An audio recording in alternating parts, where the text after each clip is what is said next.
बहुत कॉमन समस्या रहती है हमारे घुटनों का दर्द। बढ़ती उम्र के साथ और दिक्कतें बढ़ती हैं और अगर आर्थराइटिस के सिम्टम्स आने शुरू हो गए हैं ना, तो हमारे जो नी जॉइंट्स हैं, जो घुटनों का जोड़ है ना, वो सबसे ज़्यादा अफेक्ट होता है। अच्छा, घुटनों में दिक्कतें ये भी आती हैं कि जैसे वक्त के साथ ना ग्रीस कम हो गई, बोलते हैं ना, अक्सर बोलते हैं ग्रीस का कम होना। अब उस ग्रीस को कैसे बरकरार रखें विद हेल्प ऑफ होम्योपैथी, ये एक बड़ा इंपॉर्टेंट वीडियो था मेरी तरफ से। आप लोगों ने बहुत सराहा, बहुत बहुत शुक्रिया दोस्तों, आपको उससे फ़ायदा पहुंचा। जो लोग नहीं देख पाए ज़रूर देखिएगा, मैं लिंक ज़रूर डालूंगा आज के डिस्क्रिप्शन बॉक्स में। घुटनों की ग्रीस या इनफैक्ट जोड़ों की ग्रीस कैसे बरकरार रखें विद होम्योपैथी। अच्छा, ये तो हम समझते हैं कि ग्रीस कम हो गई है, जोड़ों में दर्द शुरू हो गया है। अब जो आज का वीडियो है ना, वो बहुत इंपॉर्टेंट और इंटरेस्टिंग इन्फॉर्मेशन आपके लिए लेके आया हूँ। सबसे पहले सत श्री अकाल and welcome to Guru Nanak cares. आप सबका हार्दिक स्वागत है आज के बहुत ही इंपॉर्टेंट वीडियो में। बर्साइटिस की बात करेंगे। कई बार ऐसा होता है जो जोड़ है ना, जो बॉल एंड सॉकेट जॉइंट है, जो हमारे घुटनों का जोड़, फॉर एग्जाम्पल ले लें, नी जॉइंट को ही ले लें क्योंकि सबसे ज़्यादा अफेक्टेड रहता है वो। अब उसका जो स्ट्रक्चर है ना, ये थोड़ा सा मैं को बिल्कुल सरल भाषा में आपके सामने प्रस्तुत करता हूँ, सो दैट आप सबको इसके बेसिक्स पता लगे कि आखिर मसला क्या है, हमारे जॉइंट्स में हो क्या रहा है। ठीक है, जहाँ दो बोन्स के एंड मिलते हैं ना, दे डोंट ज्वाइन, वो आपस में जुड़ते नहीं है तो मूवमेंट नहीं हो पाती। ठीक है, वो आपस में जहाँ मिलते हैं ना, वहाँ देयर इज अ स्पेस, वहाँ स्पेस रहती है, हमें मालूम है। उसकी अंदर की लाइनिंग होती है जिसको साइनोवियल लाइनिंग बोलते हैं, उसमें इन्फ्लेमेशन और साइनोवाइटिस बोलते हैं। साइनोवाइटिस वेरी कॉमन टर्म, ठीक है।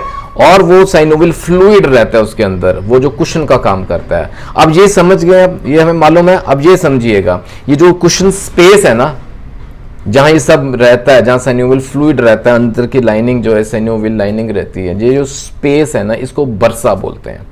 बर्सा, BURSA, ये इसे सिंगुलर बर्सा बोलते हैं, प्लूरल में बरसे हो जाएगा, BURSAE, बरसे। ये बेसिकली क्या है, ये दिस आर कुशन स्पेसेस, हमारे बोन्स के आसपास और हमारे टिश्यूज के आसपास रहती हैं ये बरसे। जैसे बबल रैप होता है ना, कोई मटेरियल पैक करते हैं सेंसिटिव या फ्रेजाइल कहते हैं, मटेरियल जल्दी टूटने वाला है, उसको कवरिंग देते हैं बबल रैप की, प्रोटेक्शन, कुशन का काम करते हैं। ये सेम चीज है, ठीक है। ये ज्यादा कुशन स्पेसेस। किसी कारण से ये जो बरसे हैं, इनके अंदर दर्द हो, इनके अंदर सूजन हो, पेन एंड स्वेलिंग, यानी कि इन्फ्लेमेशन हो, इन्फ्लेमेशन के सिम्टम्स आने शुरू होने, बरसा के अंदर इन्फ्लेमेशन हो तो बर्साइटिस, ठीक है, सिंपल। और ये जो बरसे हैं ना, पूरी बॉडी में स्थित रहते हैं, ये कुशन का काम करते हैं between the bones and muscles, bones and tendons और बोन्स एंड स्किन के आपस में भी। और देयर आर मोर देन 150 बरसे इन आवर बॉडी, 150 से भी ज्यादा, 150 से भी ज्यादा बरसे हमारी बॉडी में। अच्छा, ये भी समझिए बर्साइटिस आखिर होगा क्यों होता है, ये इन्फ्लेमेशन बरसे के अंदर क्यों होगी। ये वहां होगी जहां जॉइंट्स जो हमारे हैं ना, बहुत रेपिटेटिव मोशन रहता है उस जॉइंट का। वो जॉइंट जो कि बार बार प्रयोग में लाए जाते हैं, उनकी मूवमेंट रेगुलर होती है, बार बार होती है, रेपिटेटिव होती है। फर्स्टली वहां होते हैं ये बर्साइटिस, वहां या वहां होगी जहां ना बहुत प्रेशर एग्जर्ट होता है उस जोड़ पे, बहुत, या उस एरिया पे बहुत प्रेशर एग्जर्ट होगा। फॉर एग्जाम्पल, अगर हमारे कंधे हैं, शोल्डर्स, सब एक्रोमियल बर्साइटिस बोलते हैं। इसी प्रकार हमारे जो एल्बोज हैं, रेपिटेटिव मोशन होता है ना, ओलिक्रोनॉन बर्साइटिस बोलते हैं। इसी प्रकार जो हमारे नीज हैं, प्री पेटेलर बर्साइटिस बोलते हैं।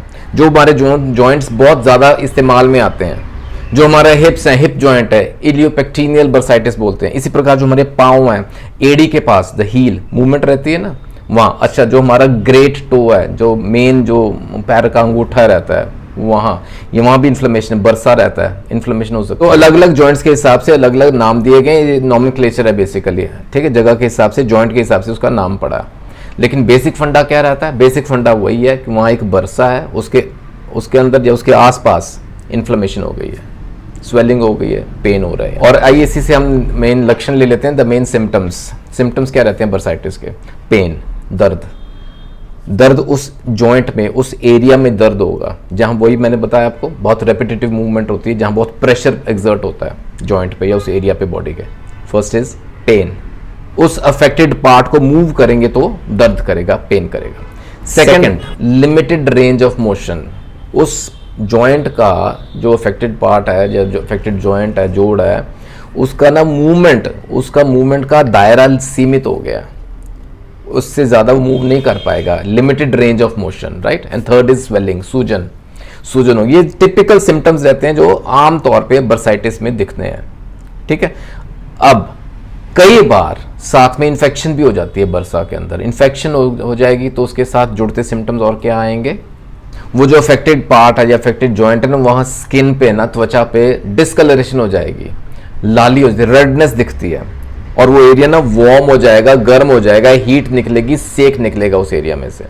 फिर बुखार के सिम्टम्स भी साथ जुड़ सकते हैं, और चिल्स, बंदे को ठंड लग के बुखार होता है, चिल्स ऐसा होता है विद फीवर, ठीक है। ये अगर इन्फेक्शन है तो ये आगे ये सिम्टम्स साथ जुड़ जाएंगे। और कॉज मैंने बताया आपको, जहां बहुत रेपिटेटिव मोशन रहेगा उस जॉइंट का, उस एरिया का, वहां होगा। फॉर एग्जाम्पल स्पोर्ट्स पर्सनस, ठीक है, जो एथलीट्स हैं, जो रनर्स हैं, भागते हैं ना, या टेनिस प्लेयर्स हैं, जॉइंट की मूवमेंट रहती है बहुत ज़्यादा, रिपीटेटिव मूवमेंट रहती है। या जो म्यूजिशियंस हैं, कोई भी म्यूजिक इंस्ट्रूमेंट प्ले करते हैं, वहाँ जो गार्डनर्स हैं, जो कारपेंटर्स हैं, जो मैनुअल लेबर का काम करते हैं, ठीक है, उन सब केसेस में बर्साइटिस हो सकता है। फिर मैंने बताया कंटिन्यूस प्रेशर पड़ रहा है एक पर्टिकुलर पार्ट पे। फॉर एग्जाम्पल जो घुटनों के बल बैठते हैं, नीलिंग फॉर लॉन्ग टाइम, ज़्यादा देर तक अगर नील डाउन करना पड़े तो घुटने अफेक्ट होते हैं ना, प्रेशर एग्जर्ट होता है, वहाँ बर्साइटिस हो सकता है। फिर इंजरी की वजह से बर्साइटिस हो सकता है, फिर इन्फेक्शन की वजह से बर्साइटिस हो सकता है, दैट वी हैव डिस्कस्ड। अच्छा, इसका ना रिस्क फैक्टर्स क्या हैं, कौन कौन से बंदे ज़्यादा प्रोन हैं, जिनको ज़्यादा ये चांस है बर्साइटिस होने के। स्पोर्ट्स पर्सन सबसे पहले मैंने बताया, और जो हाथ का काम ज़्यादा करते हैं, मैनुअल लेबर जो ज़्यादा करते हैं, वो ज़्यादा फिट। म्यूजिशियंस मैंने बताया, एथलीट्स हैं। अच्छा, जिन बंदों को आर्थराइटिस है, they are at a greater risk to get bursitis.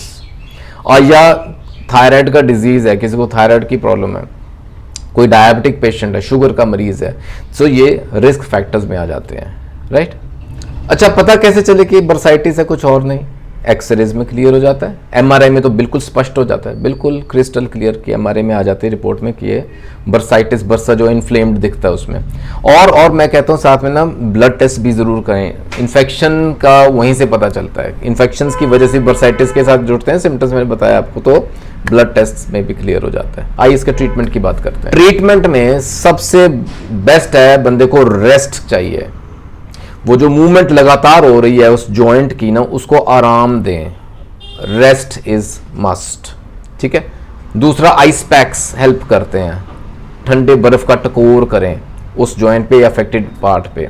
कई बार ऐसा होता है hot pack and cold pack ना ऑल्टरनेटली करते हैं, आराम मिलना चाहिए, किसी तरीके से मिले, आइस पैक्स आइडियल है। और थर्ड, उस जॉइंट को सपोर्ट दें, स्लिंग डाल लें, ब्रेस डाल लें, ठीक है, उसको सपोर्ट मिलनी चाहिए, दैट्स इट। आइए होम्योपैथी की बात करते हैं। बहुत इंपॉर्टेंट दवाएं आपके सामने रखता हूं जो कि बर्साइटिस बहुत पेनफुल कंडीशन है जहां आराम दिलाती हैं। सबसे महत्वपूर्ण दवा है रूटा।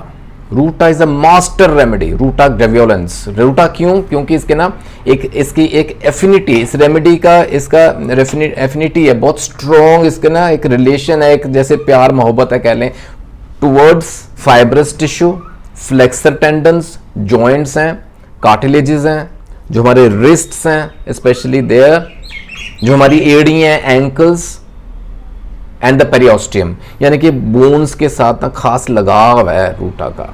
अच्छा, एक ना आपको एक टिप और देता हूं, रूटा ही क्यों, बड़ी इंपॉर्टेंट बात आपके सामने रख रहा हूं। रस्टॉक्स हम अक्सर कहां यूज करते हैं, जहां ना स्प्रेन्स हो, जहां स्प्रेन्ड पेन हो, ठीक है। आर्निका वहां यूज करते हैं जहां ना ब्रूज्ड फीलिंग हो, अंदर की चोट हो, ब्रूज्ड फीलिंग हो, राइट। अब रूटा का क्या गोल्डन रूल है, ब्रूज्ड फीलिंग रहती है रूटा की भी, लेकिन दिस सिम्टम ये it is more manifested in the bones. ये जो ब्रूज्ड फीलिंग है ना, ये हमारी हड्डियों में महसूस होती है, वहां रूटा देंगे। और ये जो बोन्स के अंदर मैनिफेस्टिंग है, ये जो पेन के सिम्टम्स आ रहे हैं, साथ में ना रेस्टलेसनेस जुड़ती है, वो रूटा का टिपिकल सिम्टम है, राइट। अच्छा, जो मैंने आपको एरियाज बताए हैं, जो फ्लेक्सर टेंडन्स हैं, ये जो रिस्ट्स हैं, कार्टिलेजेस हैं, यहाँ अगर यही ब्रूज्ड फीलिंग आती है तो ruta is the master remedy. Ruta 200 CH में दें, 2 बूंदे दिन में 2 से 3 बार दें, depending on the severity of the case, राहत मिलती है, राहत मिलती है, जो इन्फ्लेमेशन के सिम्टम्स कम होते हैं और दर्द में राहत मिलती है। दूसरी इंपॉर्टेंट दवा दोस्तों silicea. Silicea usually we use in chronic cases, chronic arthritis या रूमेटिक अफेक्शंस हैं वहाँ यूज़ करते हैं, और स्पेशली जहाँ घुटनों की बात करें, नी जॉइंट सबसे ज़्यादा अफेक्टेड रहता है, तो नी जॉइंट में ना इस प्रकार की फीलिंग होती है कि जो दर्द तो रहेगा बिकॉज ऑफ बर्साइटिस इनसाइड, लेकिन वो ऐसा महसूस है टाइटली बाउंड है वो जॉइंट, वहाँ सिलिशिया देंगे। अगेन 200 CH में दें, दिन में 2 से 3 बार दे सकते हैं। And third most important remedies bryonia, bryonia Elba. अच्छा, ब्रायोनिया के ना एक तरह की मेरी बहुत फेवरेट रेमेडी है जहाँ पेन की बात करते हैं। बहुत ना इसके याद रखिएगा, बहुत मार्क्ड सिम्टम्स हैं, बहुत शार्प और टीयरिंग, चीरता हुआ पेन रहता है इसमें, जहाँ जॉइंट या अफेक्टेड पार्ट कहने स्प्रेन्ड है, जहाँ इंजर्ड है, जहाँ बहुत ही पेनफुल है, ठीक है, और मूवमेंट करने में दिक्कत पड़ती है, वर्स बाय मोशन, बंदे को चाहिए कि वो रेस्ट करे। देखिए वही बर्साइटिस के सिम्टम्स आ रहे हैं, रेस्ट करे तो उसको आराम मिलता है। और ब्रायोनिया के टिपिकल सिम्टम्स याद रखिए, जब वो आराम करेगा उसको रिलीफ मिलेगा, वार्मथ से सेक देते हैं ना उस एरिया को तो उसको रिलीफ मिलता है, वहाँ प्रेशर अप्लाई करें तो उसको रिलीफ मिलता है। याद रखिए, when the patient lies on the painful side, जहाँ दर्द हो रहा है वो उस साइड पर लेटेगा, उसको आराम मिलेगा, प्रेशर से आराम मिलता है, ब्रायोनिया पेशेंट रहेगा वो। और joints particularly red hot and swollen होते हैं, ये टिपिकल सिम्टम्स हैं जहां ब्रायोनिया एल्बा बहुत अच्छा काम करती है। एक और यहां टिप देता हूं आपको, बहुत इंपॉर्टेंट गोल्डन रूल, जहां इंजरी होती है ना जॉइंट की, फर्स्ट प्रायोरिटी हम क्या करते हैं, आर्निका देते हैं, राइट। लेकिन याद रखिए, अगर जॉइंट की इंजरी हुई है और आर्निका से रिजल्ट नहीं मिला, where arnica fails, give bryonia, पूरा काम करेगी। यहाँ ब्रायोनिया हम यूज़ करेंगे बर्साइटिस के केस में, अगेन 200 CH में दें, पेन बहुत सीवियर रहता है ना, 200 CH में दिन में 2 से 3 बार दे सकते हैं, राइट। तो दोस्तों याद रखिएगा, जहाँ हमने अपने घुटनों की या जॉइंट्स की, जोड़ों की ग्रीस को बरकरार रखना है ना, जहाँ वो वाला वीडियो था, वहाँ this video is also equally important. अपने जो बरसे हैं ना उनका ख्याल भी रखना बराबर इंपॉर्टेंट रहता है। उम्मीद करता हूं आज के वीडियो से आप तक इसके फायदे जरूर पहुंचे होंगे, इसकी बेसिक नॉलेज, इंफॉर्मेशन और होम्योपैथी कैसे हेल्प करती है। आई प्रे आप सबको इससे फायदा होना चाहिए। दोस्तों जुड़े रहें गुरु नानक केयर्स के साथ for more such informational videos. आइए गुरु नानक केयर्स के परिवार का एक हिस्सा बने, सब्सक्राइब जरूर कीजिएगा, hit the bell icon for latest updates. अपने कमेंट्स और सुझाव जरूर दीजिएगा। Request for any special video is always welcome. आप मुझे मेल भी कर सकते हैं gurunanak@gmail.com। जल्दी मिलेंगे अगले वीडियो में, अपना ख्याल रखिएगा दोस्तों, टेक केयर, गॉड ब्लेस।